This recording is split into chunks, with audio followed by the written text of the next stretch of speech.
Bon, salut YouTube. C'est le matin, on s'en va travailler.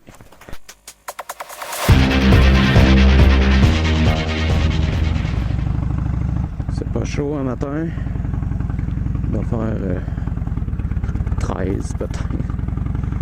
Même pas, là. 10. Il y en a genre 13 aujourd'hui, là, fait que ça sera pas bien chaud. Mais je suis tout le temps sur mon full face, mais les matins comme un matin, c'est moins frette pour la face. On perd 1 degré par 10 km/h à peu près quand on roule, fait que quand je roule à 80, moins 8, s'il fait 10, là, il fait 2 là. Hey, calcul mental.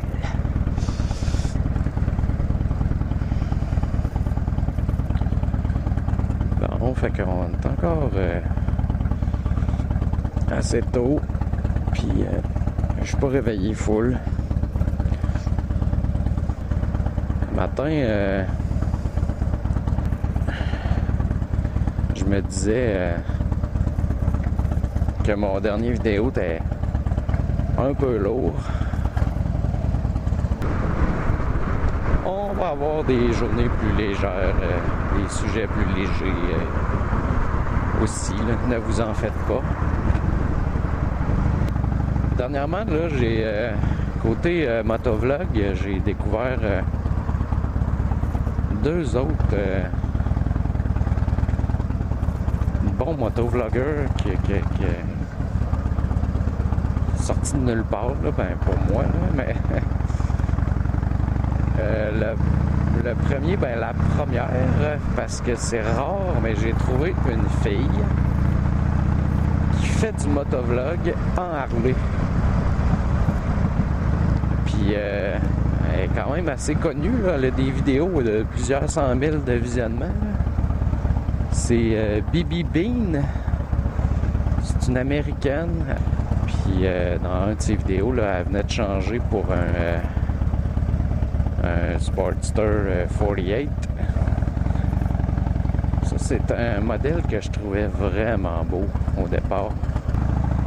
C'est super beau, un 48, là, j'adore ça, là. Moi, vous le savez, là, j'aime ça, le style bobber, là, fait que avec le strict nécessaire, puis les gros pneus en avant, puis tout ça, ben, c'est vraiment ce style-là, un 48, sauf que sur le 48, ils ont mis la tank Peanut, là, super traditionnelle, et c'est une toute petite tank. T'as une autonomie d'à peu près même pas 200 kg avec cette tank-là, fait que tu sais, tu rides là, ben, toutes les 200 kg, t'arrêtes là. Ben, en tout cas, fait que ça c'était la raison pour laquelle finalement j'ai jamais eu de 48. Ah, t'es correct, madame, tout va bien, ils sont corrects tes sites. Là, j'ai mon nouveau guidon, je sais pas si, je pense pas que vous l'aviez vu. Ça a été une méchante job de cave faire ça, ça n'a pas de bon sens. Mais tu sais, c'est parce que il y a des angles droits là, puis là. Fait que passer les fils là-dedans, là, tu sais, alors que j'avais des poignées toutes courbées, là, plus larges, puis mais tu sais, c'est la même hauteur, c'est des 10 pouces aussi, c'est ce que j'avais, 10 pouces sur le guidon de base, là, c'est 10 pouces sur un street bob. Sauf que c'est ça a été de la job là, tu sais, pour ceux qui n'ont jamais fait ça ou qui veulent s'embarquer là-dedans, achetez-vous, là, c'est quand même la job. Faut, tu sais, à l'intérieur du guidon, là, il y a des fils qui passent, là, tout ça, ces pitons-là, ici, là, c'est tout du filage à l'intérieur du guidon. Fait que il y a des trous en dessous de ça ici, puis un trou dans le milieu du guidon en bas, ici. Puis il y a du filage qui passe là.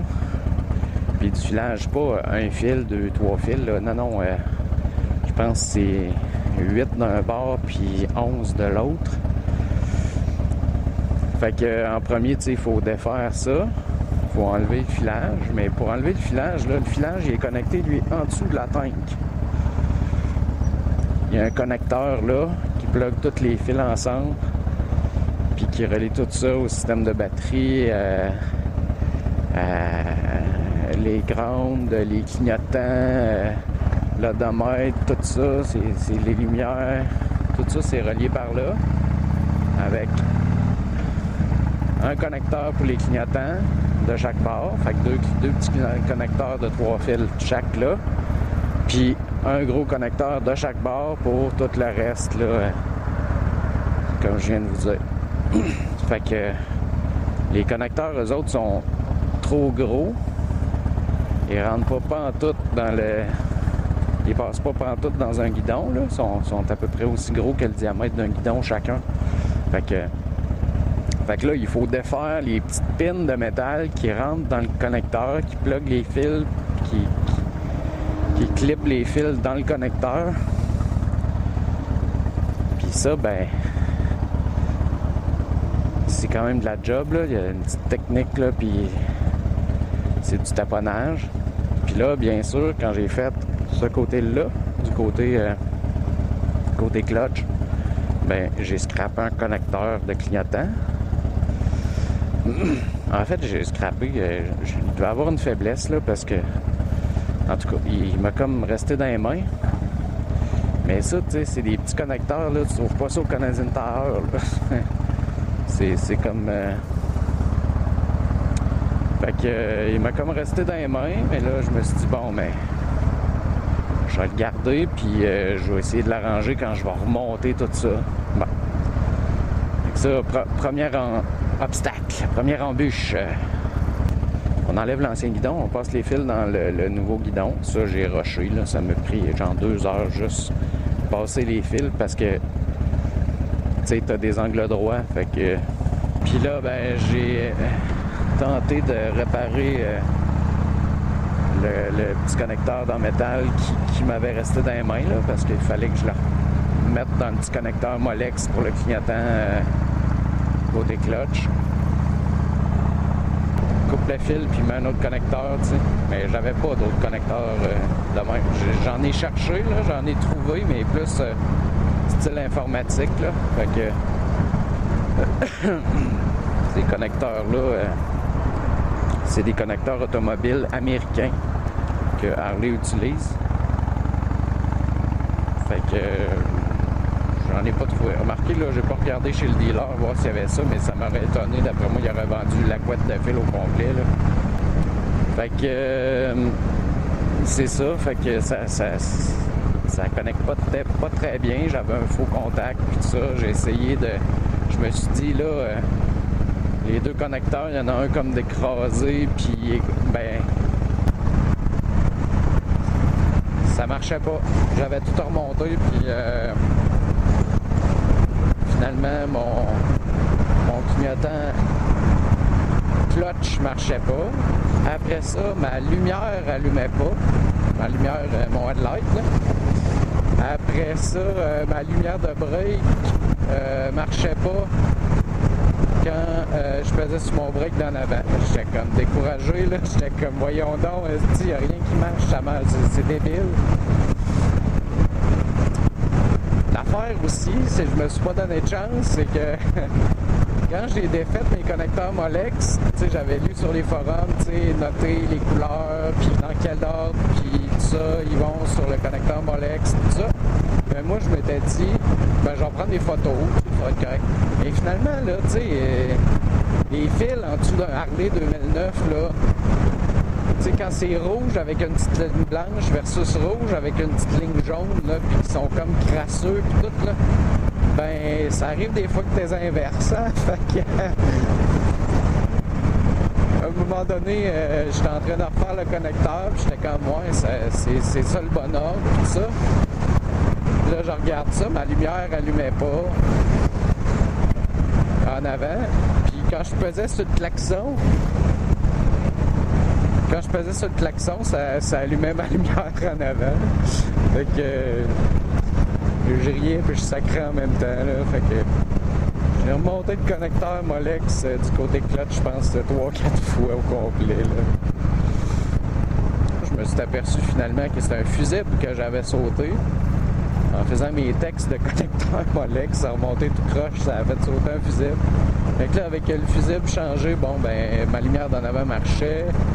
Ma lumière de break, quand je breakais en avant, marchait. J'ai eu la chaîne. Je pensais que c'était la switch que j'avais écrasée là, en changeant en enlevant mes contrôles en avant. Sauf que cette petite switch-là, on s'entend qu'elle est comme à côté sur le levier. Fait que quand tu enlèves tes contrôles ici, qui sont en deux parties, la partie levier puis la partie le housing ici avec toute la boîte de switch, ben, quand on enlève ça, ben, c'est à côté l'un sur l'autre, c'est la switch, c'est une petite switch en caoutchouc, puis la petite calice de switch là, chez le dealer à 80$. Fait que tu veux pas l'accrocher, puis le petit bout en caoutchouc, là, tu veux pas que s'arrache en enlevant ton levier ou en le remettant. Moi, je pensais que c'était en le remettant que je l'avais arraché. Fait que, tu sais, je le savais que tu le sais qu'il faut que tu fasses attention, mais c'est tellement fragile puis un peu mal fait que ça peut arriver. Fait que là, j'avais peur que ce soit ça, mais non, c'était juste un fusible. Fait que bref, c'est mes nouvelles barres en avant. J'aime bien ça, c'est plus sportif que ce que j'avais avant. C'est moins pépère, c'est sûr. Ils sont noirs. Ce que j'aime bien, ils sont plus douettes, plus agressifs. J'aime bien ça. Ça fit avec le petit côté bobber que j'aime. Par contre, c'est ça, c'est plus carré, là, c'est moins confortable une petite affaire, mais on s'habitue. Après ça, l'autre affaire que j'ai faite, j'ai changé ma lumière de break en arrière. Là. Je vais vous montrer ça. Fait que j'avais une espèce de... C'était LED, là, la lumière de série là, sur le Street Pub, là, c'est vraiment LED. Là. Rond, là, on dirait un pénis volant. Là. C'est pas beau. Là. D'ailleurs, sur les forums, c'est surnommé de même, là, pénis de cochon ou riding dildo. Fait que j'ai enlevé ça, c'était vraiment LED.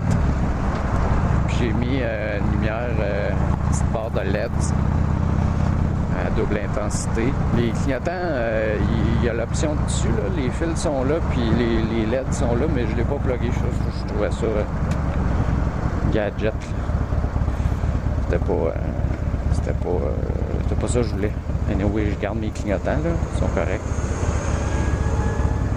Puis s'il y a quelque chose je veux être visible, c'est quand je tourne, tu sais. Fait que je vais pas me mettre juste deux petits bouts de LED orange dans mon aile. Oh! On ne devrait pas se tasser dans le trailer. Hein.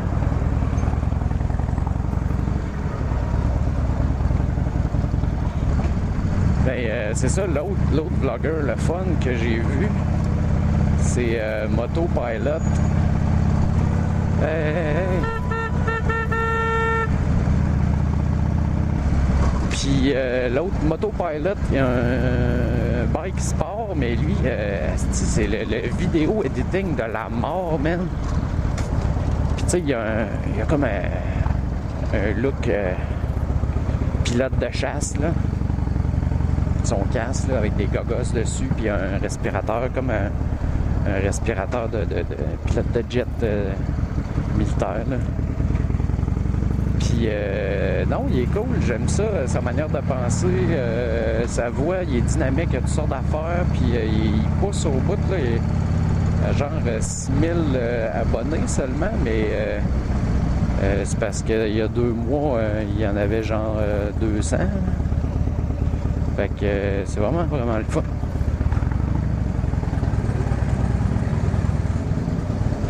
Ah, c'est pas mon petit monsieur d'habitude.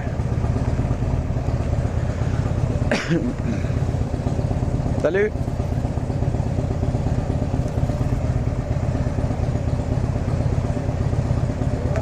Merci! On va mettre ça quelque part.